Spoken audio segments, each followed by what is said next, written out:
as ek dink, ek het Desember maand net hierdie so 'n duidelike droom gehad. Ek het met die Here 'n deal, dat as dit 'n pizza droom is, dan moet ek dit nie onthou nie. Maar as ek droom en ek kan dit baie duidelik onthou, dan weet ek die Here is besig met my te praat. En ek het vir die Here gesê, kan ons dit asseblief so reël? Die Here is soewerein, hy mag maak net soos wat hy wil, maar ek het dit so duidelik onthou dat ek hier staan en klas gee en ek ervaar dat die Here sê, gaan terug en begin weer die woordskool wat ek en sy agter my studeerkamer gedoen het, weer so voor 'n klas gee. So dankie dat jy getrou saam met my gesit het en dankie dat jy bereid is om weer saam met my woordskool aan te bied. Ons hoop dat al die young adults gaan kom. Waar is hulle? Sien ek so 2 van hulle, 3 van hulle. En dat hulle sal deel raak. Hulle het nogal 'n behoefte uitgespreek vir hierdie. So ek hoop hulle word deel en dat hierdie groepie so mettertyd groter en meer gaan word en dat die voorreg is dat ons nog steeds die ouens aanlyn kan bedien op Woensdae en ek weet daar's ouens in Humansdorp wat getrou kyk en ouens in verskillende plekke in die Kaap en so aan wat na die woordskool kyk en hulle kan nog steeds aangaan en na dit kyk. So welkom. So kom ons begin deur saam te bid. Gryp iemand langs jou se hand. Here, dankie vir die voorreg wat ons het om fisies weer by mekaar te kan wees. Na alles wat gebeur het en Here, dankie dat ons COVID oorleef het, hier is ons nou. En en dat ons nog steeds lief kan wees vir die woord, maar dat U vir ons wys, daar's iets van mekaar sien, saam met mekaar wees en die woord intens saam bestudeer. Here, kom, mag ons liefde vir die woord groter word, mag ons die woord bestudeer en mag U dan deur U Heilige Gees nie net met ons koppe praat nie, maar tot elkeen van ons se harte ook spreek. Dankie Jesus. Amen. Amen. Ja. Hallo julle. Okay, so ek wil net 2 praktiese reëlings tref. En die eerste is net om te sê die rede hoekom hierdie kapel so snaaks gedek is omdat ons hier na 'n meeting het. So ons gaan vanaand so 5:07 klaar maak want die volgende meeting begin 7:00. Maar ek dink dit gaan meestal so wees. So elke keer as ek gaan kom gaan die lape anders wees want hy's eintlik voorberei vir die 7:00 meeting. Dan die tweede ding is ons gaan nooit koffie, tee voor of na die tyd drink nie. Dis 'n 6 tot 7. Ons weet dis 'n moeilike tyd in 'n huishouding, maar net dat julle weet, dit is 6 tot 7 en as ons 7:00 al mense sê, ons gaan altyd stiptelik 6:00 begin. En ons gaan nooit na 7 klaar maak nie, dat julle net julle tyd kan beplan. Daar's 'n tyd vir kuier en daar's 'n tyd vir nie kuier nie. Hierdie is een van hierdie tye vir nie kuier nie. En dan die ander ding is dat ek weet mense het nog steeds behoefte om vrae te vra, maar ons neem nou op, so jy het 'n mikrofoon nodig. En ek gaan nie soos 'n malhaas hardloop en vir almal 'n mikrofoon gee nie. Maar ek gaan vir jou my selfoonnommer gee, hy staan daar op die bord. En wat jy kan doen as jy 'n vraag het, kan jy vir my WhatsApp. En ek gaan die mikrofoon hê, so ek sal vir Wouter vra, want ek en hy verstaan mekaar van en ek sal die vraag vir hom vra as hy my aandag het in dit. As ek voel dit is 'n goeie vraag, Wouter, dan sal ek jou vra aan die einde vir vrae. So ons gaan net kyk hoe werk die vloei. Of as dit relevant is as jy die vraag het en ons is relevant op by topiek gooi hom. As jou vraag nie beantwoord kan word nie, dan sal hy in die begin van die volgende week beantwoord word. Maar omdat ons opneem, kan ouens nie uit die gehoor uit praat nie, want dan kan die ou wat inskakel dit nie hoor nie. En dit is dan nie lekker en dan sit hierdie scary stiltes. En ons wil nie scary stiltes hê nie. So WhatsApp my asseblief en ek sal geleentheid hê om dan die vraag vir Wouter te vra. Okay. Ja, kom ons kyk hoe dit was nogal een van die goeie terugvoere wat ons van die vorige uitsendings gehad het, is dat die mense sê, ons laat die mense nie gehoor vra, maar dan hoor hulle nooit die vraag nie. Ek het dit probeer herhaal, maar dis nie so effektief nie. So ek hou van Dot se antwoord daarop, dat ons dit per WhatsApp, dat sy dit stel op die mikrofoon vra, dan kan die gehoor dit ook hoor en dan kan ons aangaan daarmee. Daar's my nommer op die bord. Is hy duidelik genoeg? Kan julle hom sien? Okay. 082-573-0398. Julle is welkom om nou al vrae te vra, enigiets te gooi. So ek is geweldig opgewonde oor die boek Rit. daar's 'n paar fantastiese goed wat ek agtergekom het. En in die tyd waarin ons is, gister hierdie interessante gesprek gehad, rondom die gereformeerde kerk. Wie's ou doppers soos ek? Wie kom uit die gereformeerde kerk uit?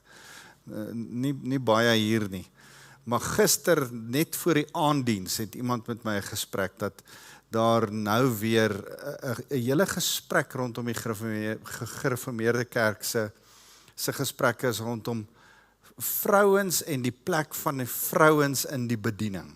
Want dit lyk asof hulle nou toegestaan het dat vrouens mag ouderlinge word. Nou het hulle dit weer in die laaste synodesitting teruggetrek. Nou moet alle vrouens bedank as ouderlinge weer.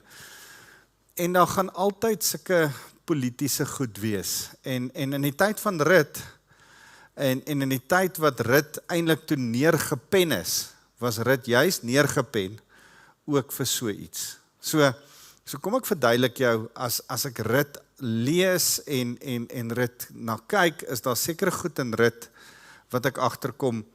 Rut is geskryf in die tyd van die rigters. Moses het so min of meer 1500 jaar voor Christus, daar rond het hy die Exodus gelei uit Egipte in die beloofde land in.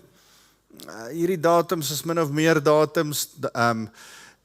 Rut leef in die tyd na Joshua, toe hulle nou in die land ingekom het, en min of meer in die tyd van Eglon. Julle onthou wie Eglon was? Eglon was die Moabitiese vet koning, en Ehud was die rigter. Die rigters was regeerders, regters, leiers, warriors, wat gelei het eintlik deur hulle braafheid. Verskillende rigters, hulle het die volk gerig. En tipies in die siklus, nee, dit het goed gegaan met die volk, en omdat dit goed gegaan het met die volk, het hulle eie stories begin glo, en dan het dit weer met hulle al hoe slegter gegaan, sleg, want hulle het afgode begin aanbid, en allerhande bose goed begin doen, dan gaan dit al hoe sleg met hulle, dan gaan dit terrible sleg met hulle, en as dit baie sleg gaan met hulle, dan draai hulle na die Here toe, en vra, Here, help asseblief, en dan gee die Here uitkoms deur 'n rigter, en dan gaan dit weer goed met hulle, dan gaan dit te goed met hulle, en dan het die hele tyd so 'n downward spiral gemaak, en hulle het die hele tyd so gegaan. So, in daai tyd is Ehud die linkshandige vegter, ruk sy dolk uitsteek, kom in die vet hou in, en hy kry dit nie terug nie. Nou, die Bybel praat sulke mooi taal, maar hy het toe sy lendene neergestort, hy het sy broek bedinges. Dis 'n mooi manier om dit te sê.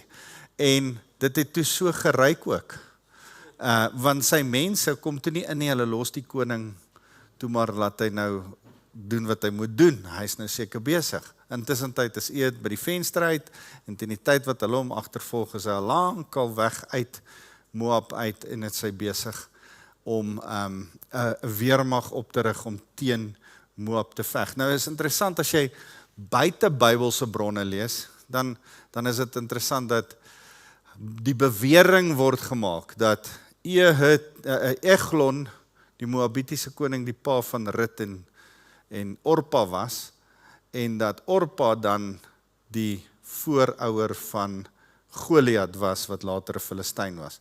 Maar ek weet nie of dit 'n bietjie te ver getrek is nie, en of ons regtig feitelik daaruit kan kom nie, of dit 'n Talmud storie is wat hulle uit Ehud, en by the way, hulle maak Eglon, nie Ehud nie, Eglon, die Moabitiese koning, maak hulle die seun van Balak, wat die vloek deur Bileam wou uitspreek oor die Israeliete. Maar ek weet nie of dit te ver gestrek word nie, en ek is ook nie heeltemal seker of dit 'n Talmudiese storie is, en of kom dit uit 'n ander buite Bybelse boeke uit nie, maar dit is in daai tyd wat hierdie goed gebeur het. Ek wil hê julle moet besef dat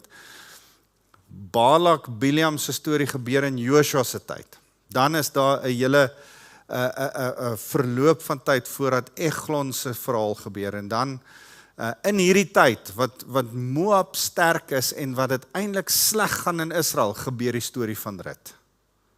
So die storie van Rut is vir my geweldig mooi, want ek dink almal het die storie van Rut geken in Israel. Teen die tyd wat Dawid gebore word en wat Dawid koning word. En daar was 'n tyd voordat Dawid koning geword het wat Dawid soort van 'n volksheld is, maar hy's nog nie die koning nie. Saul is die koning, maar almal like eintlik vir Dawid.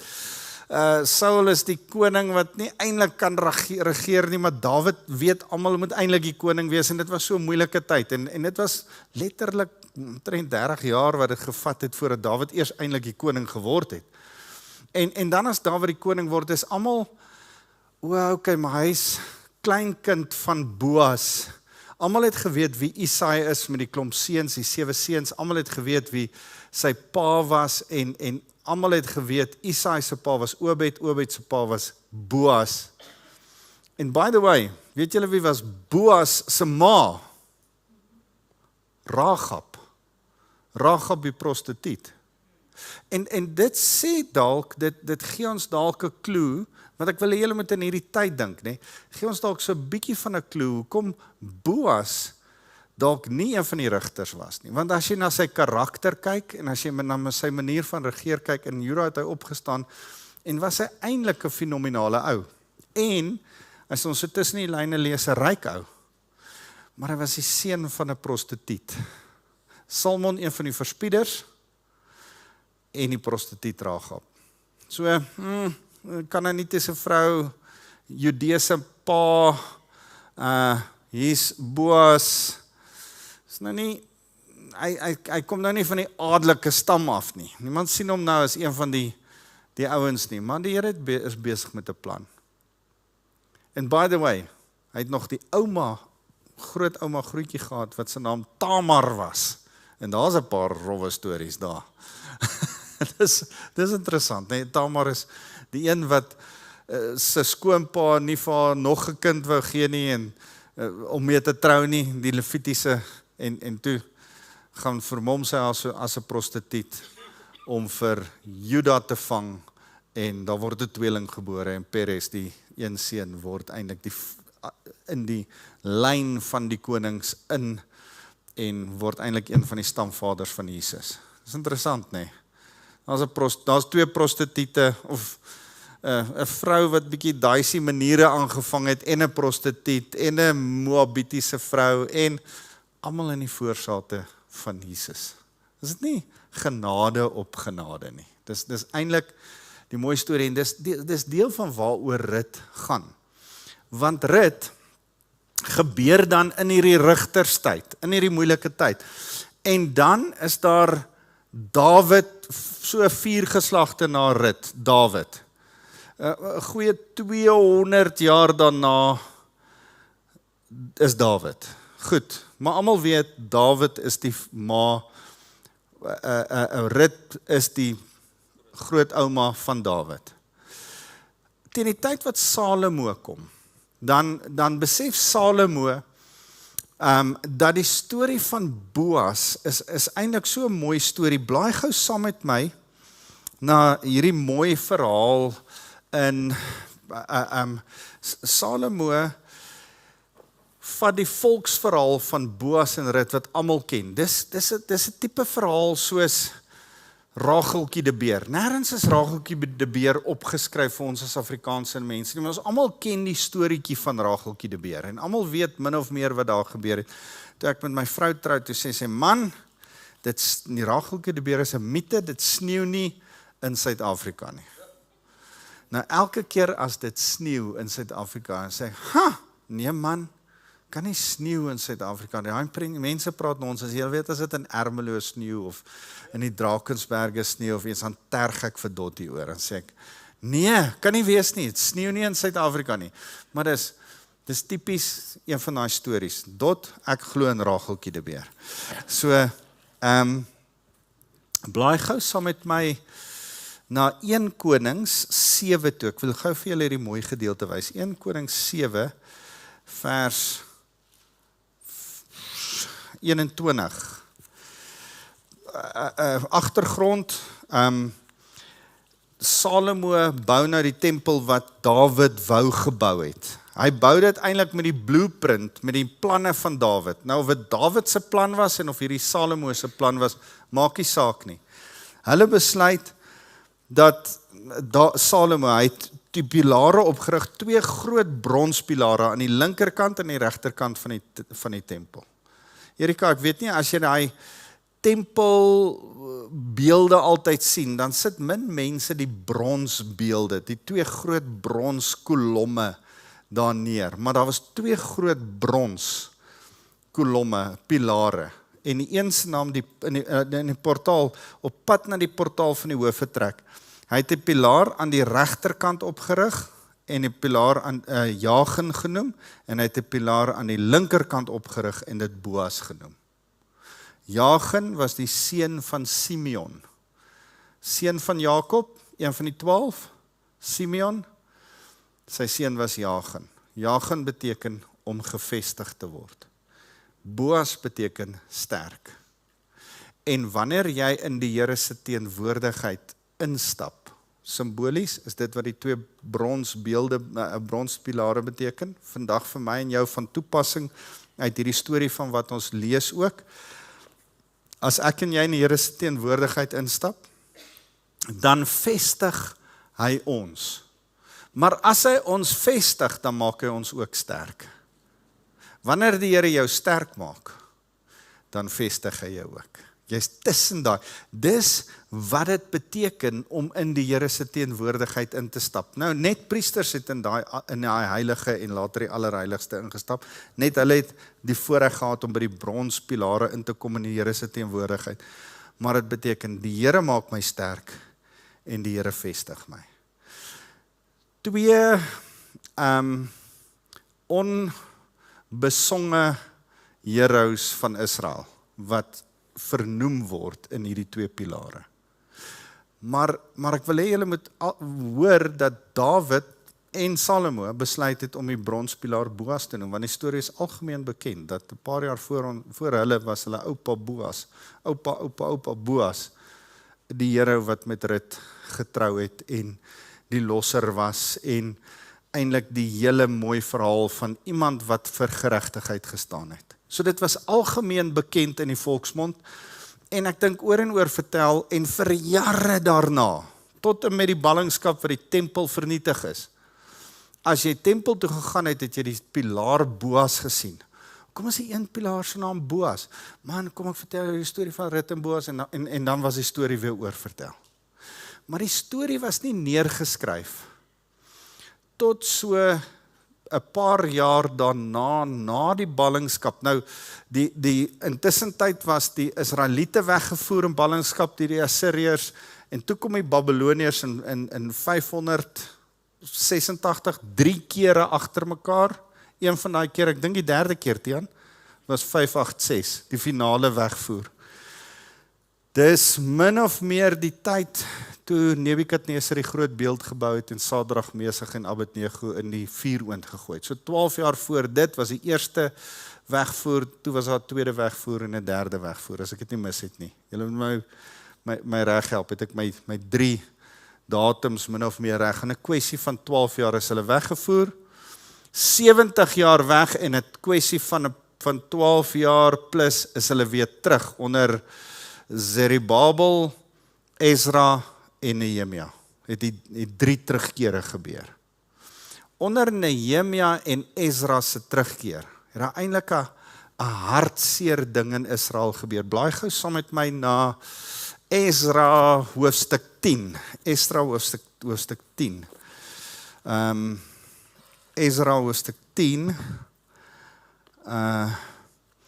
Kom ons lees vers 2. Julle kan eintlik die hele hoofstuk 10 is relevant, maar ek gaan nie alles nou lees nie. Seganja, die seun van Jehiel uit die nageslag van Elam, het begin praat en vir Ezra gesê: ons was ontrou teenoor ons God toe ons vreemde gode van die naburige volke getrou het, maar tog is daar hoop vir Israel in hierdie saak. Laat ons dan nou 'n verbond met ons God sluit om al die vroue en diegene wat uit hulle gebore is weg te stuur soos u, meneer, en ook die manne wat ontzag het vir ons God se gebod ons aanraai. Daar moet volgens die wet opgetree word. Dan moet volgens die wet opgetrede word. Nou, hier gebeur iets. Na die ballingskap vermeng die Israeliete weer met Moabitiese, Ammonitiese, Kanaanitiese vrouens. Ezra kom terug. Ek kan nie onthou was dit Ezra of Nehemia wat hulle aan die hare gegryp het op 'n stadium en die vrouens weggejaag het, die manne aan die hare gegryp het en hulle pak slaag gegee het en die vrouens weggejaag het. Maar daar's 'n reiniging. Vers 10 sê Ezra, julle was ontrou toe julle met vreemde vroue getrou het. Dit het daartoe bygedra om die skuld van Israel te vergroot. Nou hy reinig skoon heeltemal van hoek en kant almal wat met vreemde vrouens getrou het. Daar's egter een probleem. Daar was proselitiese, in hulle harte proselitiese vrouens. 'n Proseliet is iemand wat van 'n vreemde gode af oorgekom het in Jodendom en 'n Jood geword het. En hulle ou godsdienste agtergelos het. Jy moes 'n proselitiese doop deurgegaan het om dit deur te gaan. En in daai tyd was daar hierdie geweldige konflik oor ouens wat met ander vrouens getrou het en hulle nou wegjaag voor die voet almal. En ouens wat voel, maar daar is uitsonderings. Hierdie vrou dien Jahwe regtig.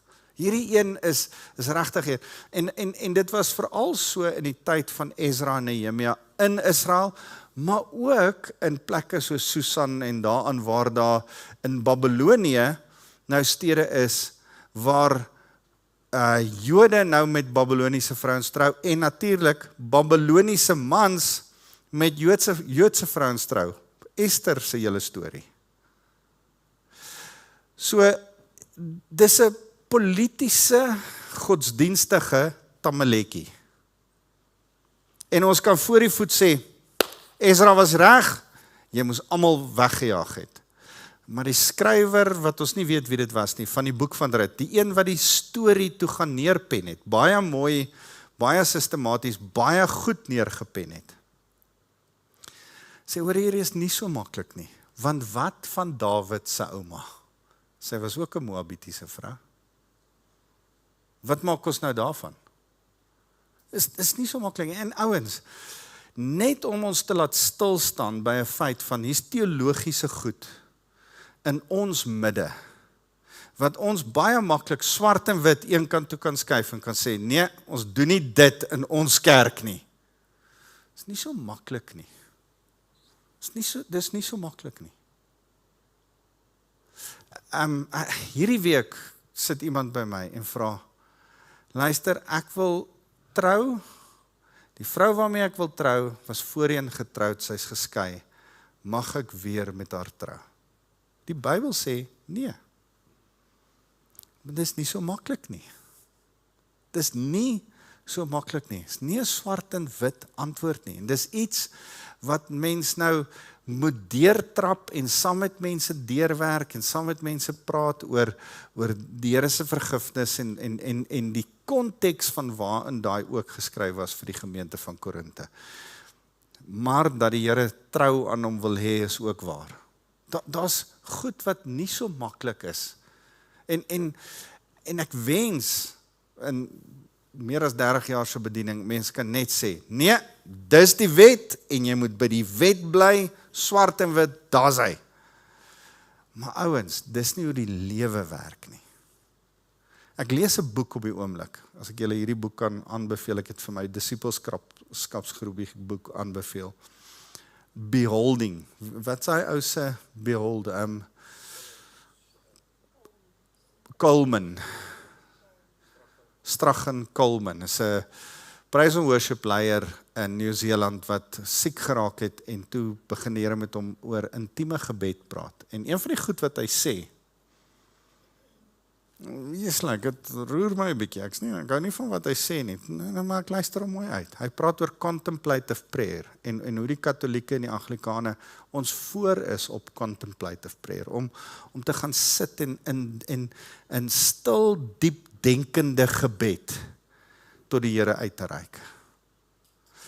En ons moet nie alles wat die Anglikane en die Katolieke is, die baba met die badwater heeltemal weggooi nie. Hy sê 'n mooi ding, hy sê hy het begin, charismaat, om die gebruik van die kruis in sy gebedslewe in te vat. En ek dink, nee man, jy kan nou nie 'n charismaat wees en dit doen nie. En hy sê, hy sit by die contemplative ouens, en hy gesels met priesters, en hulle sê, Vader, Seun en Heilige Gees, 3 in 1 wat by mekaar kom, en die vleeslikheid, die incarnation, die divinity and the humanity of Christ, touch my flesh. God het mens geword en onder ons kom woon. En jy onthou dit, is God drie enig, Vader, Seun en Heilige Gees, het onder ons kom woon, God en mens gelyk, en het ons denke kom vernuwe, het ons hart kom vervul, en U omring ons met U teenwoordigheid. Dis mooi. Dis eintlik mooi, as jy dit deel van jou gebedslewe maak. Here, 'n deel van my contemplative prayer, wil ek U drie eenheid erken. Ek wil U vlees wat mens geword het, God wat mens geword het en vlees geword het en onder ons kom woon het erken. Ek wil daaroor dink, ek wil dit in my hart uitleef, ek wil myself kom omring daaroor. Liggaam, siel, gees. Ons kan dit maar inneem. En nou kan jy vir my sê, nee, dis katoliek, ons kan nie dit doen nie, ons kan nie hier staan en kruis maak. Hoekom nie? Ek wil net vir julle sê, en ek wil as pres 'n paar kontroversiële goed ingooi. Verstaan jy? En jy laat sê, moenie so vinnig sê, nee, dis verkeerd, ons kan nie dit nie, ons kan nie dat nie. Mag ons goed eers deurtrap en uitluister en met mekaar geduldig wees. Want dis die konteks van die boek van Rut, is, hoorie Ezra, dalk jaag julle voor die voet al die vrouens te vinnig weg. Wat van Dawid se ouma? Ons sou haar ook moes wegjaag. Dis 'n paar politiese goed. Wat Rut sommer direk met ons aanspreek. Rut is veronderstel in die opsig dat dit in die tyd van Ezra geskryf is, om klein bietjie ons rasisme ook aan te spreek. Hier is Israeliete, wat vir mekaar sê, hey, ons koning, Dawid, sy ouma was nie 'n Israeliet nie, sy was 'n Moabit. In ons konteks, sy was nie wit en Afrikaans nie, sy was dalk 'n Zulu vrou. Verstaan jy, dis die konteks, so hoe ons dit moet sien. En dis die konteks waarin hierdie boek geskryf was, sodat sekere mense sekere goed kon sien. So verstaan julle dit? As ons dit sien, dan moet julle besef dat dit deel is van waarvoor die boek geskryf is. Die boek Rut was om 'n verlossingsstorie te vertel. Die boek Rut was vertel om te wys dat koning Dawid 'n voorgeslag as 'n Moabiet gehad het. Maar die boek Rut is ook om 'n paar sosio-politiese moeilike tamaletjies aan te spreek en te sê, alles is nie voor die voet wetties oplosbaar nie.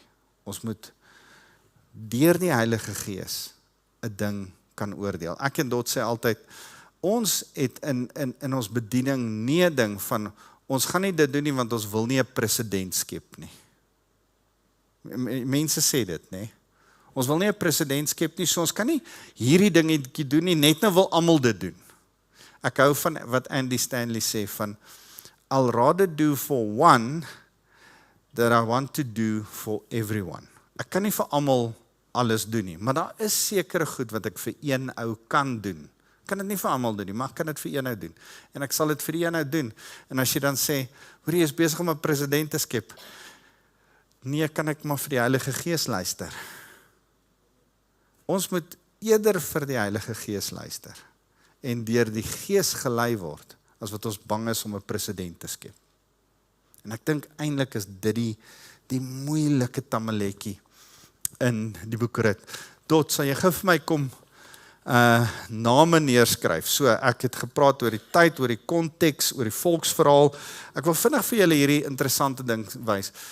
By the way, een van die redes hoekom ek dink dat Rut in die tyd van Ezra geskryf is, verseker nie deur Ezra nie, want hy was aan die ander kant van die politiese siening waarvan ek nou net gepraat het. Ek dink dat Rut in daai tyd geskryf is, in die laaste gedeelte, en ons sal nog so 'n bietjie weer daaroor praat, Rut 4, dan kry Boas, baie wys, 10 manne bymekaar.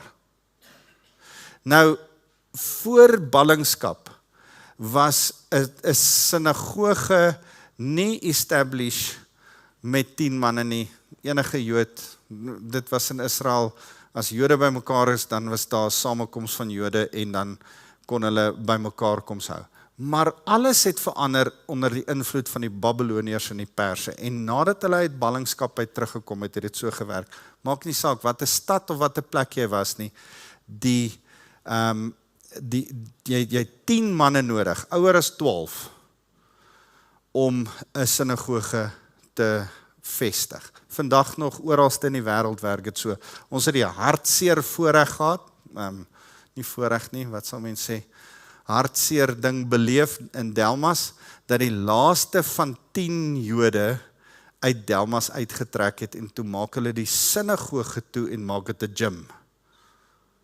Want daar toe net iets soos 8 Jode in Delmas oorgebly, en dan kon nie meer 'n sinagoge gehou word nie. Jy het meer as 10 mans nodig, ouer as 12, om 'n sinagoge te kan begin. En dit het in die naballingskapstyd in Persië begin en toe oorgespoel na Israel. En daarom is dit interessant dat Boas 10 manne nooi. Want dis eintlik so, wys jou so 'n bietjie van 'n Persiese denke, om 10 getuienis te nooi. Waar regtig 10 manne was in Dawid in die rigterstyd, eintlik wat die skrywer net probeer sê, is Boas het seker gemaak dat hy genoeg getuienis gehad het om hierdie transaksie te vervul. Goed, maar ons lees sulke stukkies tussenin, wat ons laat agterkom, dis na ballingskap geskryf en die voorballingskap nie. Goed, een van die interessante goed van die skrywer van Rut is die name wat hy gebruik, en ek dink dit was die oorspronklike name, en hoe hierdie name neerskryf is baie interessant, want dit vertel heeltemal 'n storie van hulle eie, en as ons vandag net na die name kyk, dan gaan ons al klaar 'n paar interessante stories sien. Jy sien, Rut gaan eintlik nie oor Rut nie.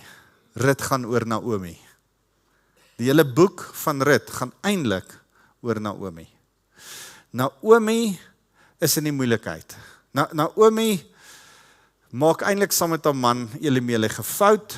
Hulle trek na die verkeerde plek toe. Die Here het hulle die land beloof, saam met Josua, die beloofde land, en hulle los die beloofde land, die huis van brood, Bethlehem, in 'n hongersnood, en hulle gaan Moab toe. Hy bly in die huis van brood. Die Here sal weer brood voorsien in die huis van brood, en hy het uit die brood van die lewe, Jesus, daar voorsien. Maar in elk geval, hulle vlug, gaan Moab toe, eintlik sondig hulle. En nou is hulle in die moeilikheid. Nou gaan die hele storie oor hoe die Here haar weer herstel. Sy repent, sy is jammer, sy kom terug na Bethlehem toe. Sy is so in berou, sy probeer nie 'n front voorhou nie. Sy sê nie, man, julle kan maar dink ek het verkeerd gemaak, maar ek dink ek was reg. Sy sê nee. Ek is nie meer Naomi aangenaam nie. Ek is nou Mara bitter. Ek het 'n fout gemaak. Noem my bitter. Ek het droog gemaak. En daar's 'n teerheid en 'n openheid, en dan is dit hoe die Here deur Boas haar herstel, en Obed is eintlik die een wat daar vir haar gebore word. Die Bybel sê, Obed is vir haar gebore. En dink so 'n bietjie mooi daaraan, Obed is niks van haar nie. Rut was haar skoondogter, Boas is haar man se agterkleinneefie. en hier word Obed gebore, maar Obed se haar kind, wat vir haar moet sorg, dis haar pensioenskema. Want 'n weduwee het geen pensioenskema, geen vorm gehad van versorging, behalwe 'n seun wat vir haar moes sorg as hy groot word nie. So kom ons kyk gou na die name. Elimelech, skryf gou vir ons Elimelech. Die Here is koning. Dis wat Elimelech beteken. Die Here is koning. Dis 'n goddelike man, wat toe sy vertroue in die Here verloor het in 'n moeilike tyd, en sy rug op die Here gedraai het en Moab toe gegaan het. Goed, Naomi beteken soet, aangenaam. Naomi. Is dit hoekom jy jou dogter Naomi genoem het? Dis 'n mooi naam, hè? Aangenaam, pleasant. Mara, die een wat sy wou gehad het, mense moet haar noem, en toe, by the way, noem niemand haar dit nie, is bitter. Dit wys eintlik op haar hart van nederigheid en repentance. Maar hulle het 2 kinders gehad, Naomi en Elimelech, en as ons nou begin lees, sal ons daarby uitkom, Maglon en Kilion. Maglon beteken letterlik swak, sieklik, en Kilion, kwynend, klein. Eintlik sien ek dit so swak en siek. Kilion, K-I, kolletjie I, Eljon, J-O-N. Kilion, swak en siek. Sit hom siek. So, imagine jy sê, hier's my 2 seuns, swak en siek. Wil jy voorstel? Maar iets moes gesê het. Dis interessant, in die Joodse gebruik vernoem die ma die kinders. En sy het hulle nie dadelik vernoem nie. Daar's te veel kinders altyd dat hulle vernoem word. So jy het eers so 'n bietjie gewag, want hulle kan nog doodgaan ook. So jy het so 'n bietjie vasgebyt, en dan as jy kyk, dan sê jy, okay, maar hierdie een is dit, of hierdie een is dat. En dan vernoem jy die kind, en jy hou dop, en dan sien jy, hierdie een is 'n bietjie swak. Kyk, kom ons noem hom Maglon. Hierdie een is nog erger, hy is 'n bietjie siekerig, en hy lyk asof hy agteruit gaan, hy gaan dit nie maak nie. Kom ons noem hom Kilion. En dis letterlik wat hulle name beteken. Hulle het toe 'n bietjie langer gehou as wat sy gedink het. En hulle is saam met haar Moab toe. In Moab is Elimelech oorlede, en daar het sy hulle die 2 dogters getrou met Rut en Orpa. Rut is 'n vriendin. Dis wat haar naam beteken, vriendin. En Orpa beteken nek. Die hele idee is, haar naam is letterlik nek, maar sy het haar nek gedraai, haar rug gedraai op die Here en op Naomi. Dis eintlik waar haar naam vandaan kom, nek. Profeties. Sy's nie Oprah nie, sy's Orpa. Min of meer dieselfde uitkoms. Maar, en dan is daar Boas, wat sterk beteken. Boas. Imagine, jy was getroud met Maglon swak. En nou is daar 'n ou, en hy maak, sy naam is sterk, en hy maak aan jou 'n huweliksaanbod. Vrouens, met wie wil jy eerder getroud wees? Met swak of met sterk? Nou breiner. Jy wil eerder met sterk getroud wees. So, en die storie is ook, dat ekonomies was Maglon nie sterk nie, hy was swak.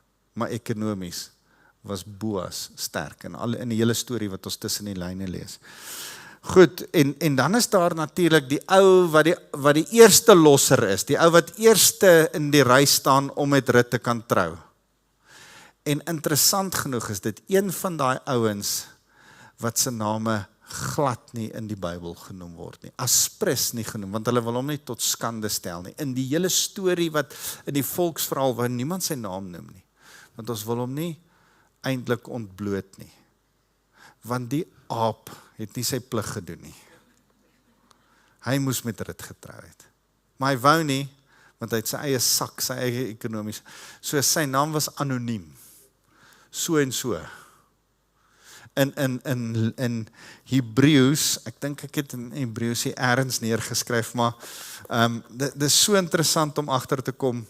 Hy het net dood eenvoudig het hulle net nie sy naam gesê nie. Piloni Almoni.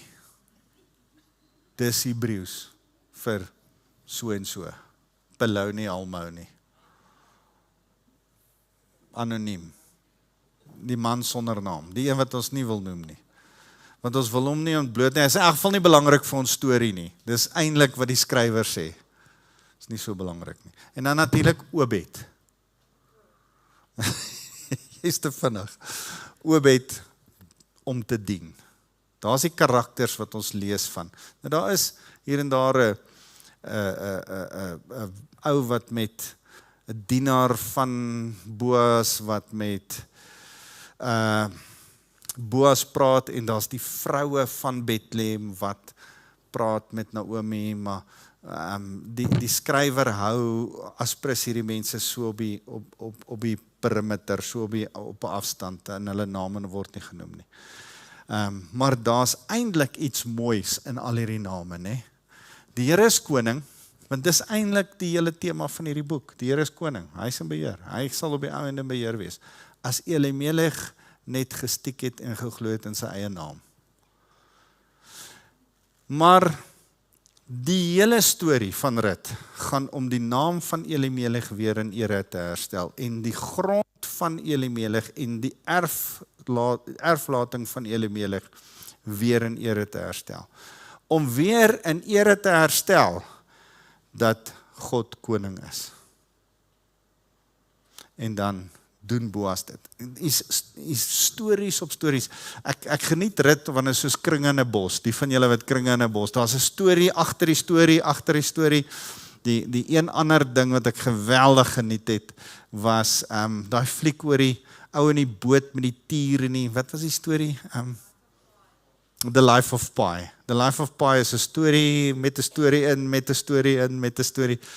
En eendag verduidelik ek vir mense wat sien ek in The Life of Pi en iemand sê jy lees heeltemal te veel in hierdie fliek in en ek dink wel want dis wat ek sien.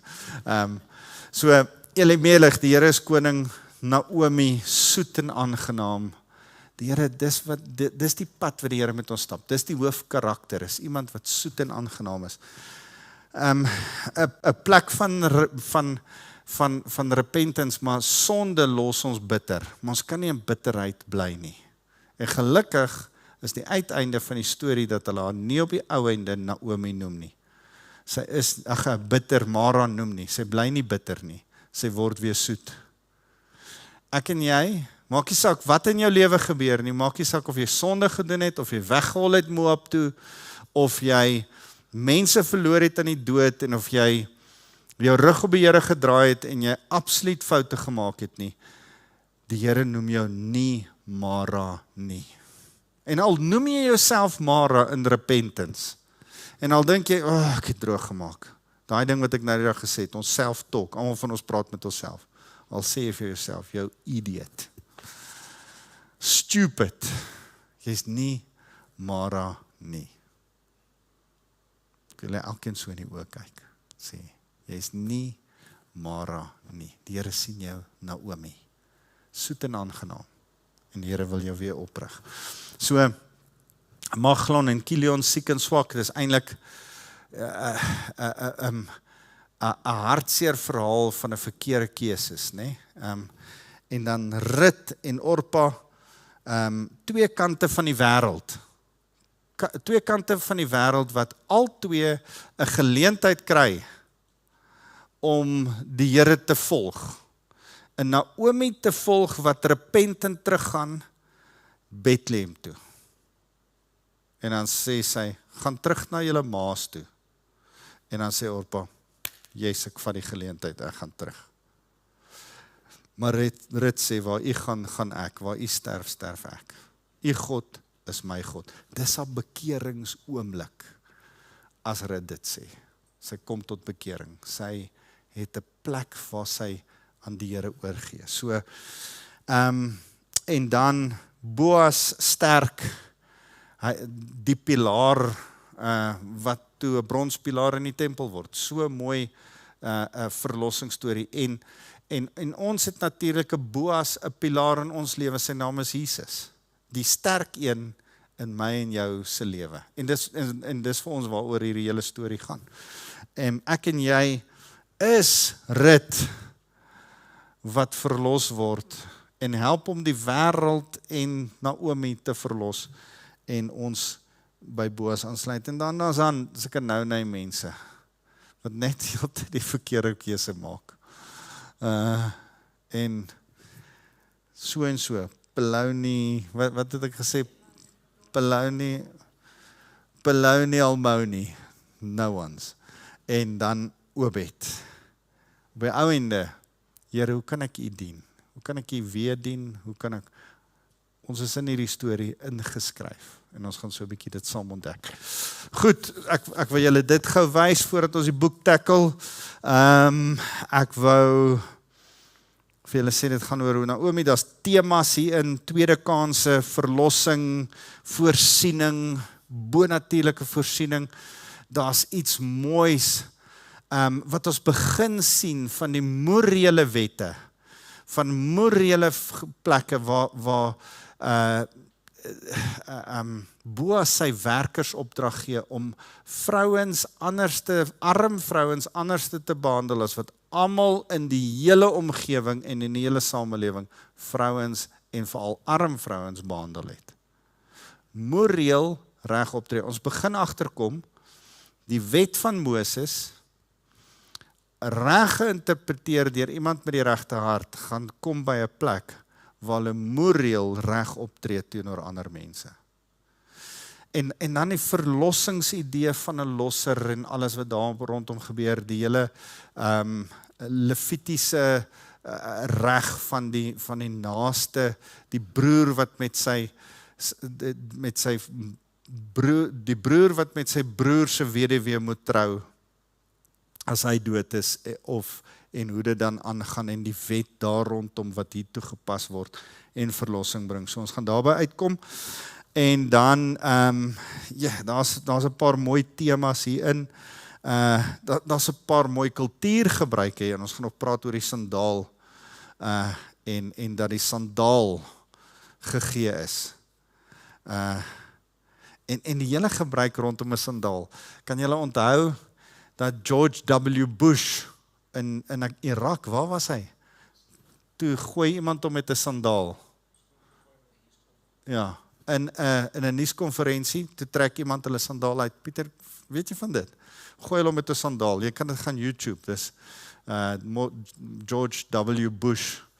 En dis in die Midde-Ooste, dis die grootste skandaal. Dis die grootste insult. Dis 'n ver groter ding as om hom met die ergste vloekwoord te gevloek het.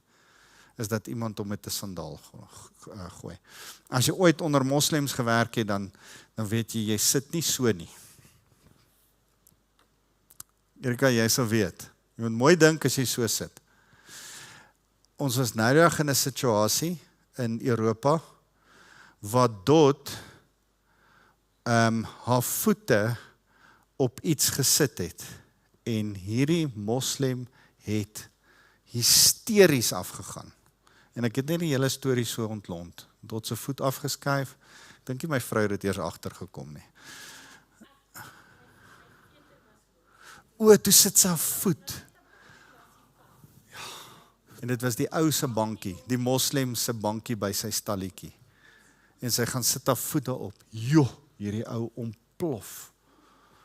En hy sê, jou voete is vuil. En nou beklei met Dot, en Dot sê, ek maak my skoene vas, wat is die probleem? Hierdie ou, jy is besig om my te insult, want jy sit jou voet op my goed. Dis baie erger as wat Dot gedink het. Kan julle sien hoe kulture mekaar totaal en al kan misverstaan? Maar ons gaan die skoen idee, gaan ons daarby uitkom as ons daar is. En dan is die ander ding wat ek vinnig vir julle wou sê, die tydlyn, ons het dit vasgemaak. En dan 'n mooi ding wat ek en Wynand ook vinnig oor gesels het, is dat hierdie natuurlik een van die boeke is wat hulle tydens een van die feeste voorlees. En dan is hierdie tydens die Pinksterfees, tydens die Oesfees, word hierdie voorgelees, omdat dit 'n hele oesfees, tydens die oesfees, dit eindig, hoofstuk 1 eindig, dat Naomi en Rut aankom as die garsoes begin. Dis 'n hele mooi storie wat gaan eintlik oor die oesfees. Wie kan my sê, wat 'n ander boek word gelees tydens 'n fees? Pertinent, Erika? Esther, tydens die Purimfees.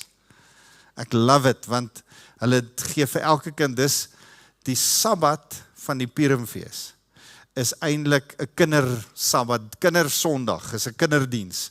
Want elke kind kry so 'n rattle. Jy weet een van daai goed wat jy so vat en dan krrrr hy so.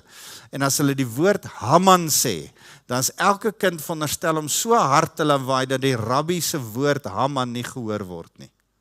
Kan jy dink wat se van uit die kinders? Dan is dit so, okay, hy gaan nou Haman skree, en dan is dit daar gemors en 'n lawaai. Okay, nou moet jy daai stoute seuns wat nou aanhou stil maak sodat jy kan aanhou lees. Ek kan my net imagine dis hoe dit in 'n sinagoge gaan. Dot, het jy vra vir ons? Ek het een.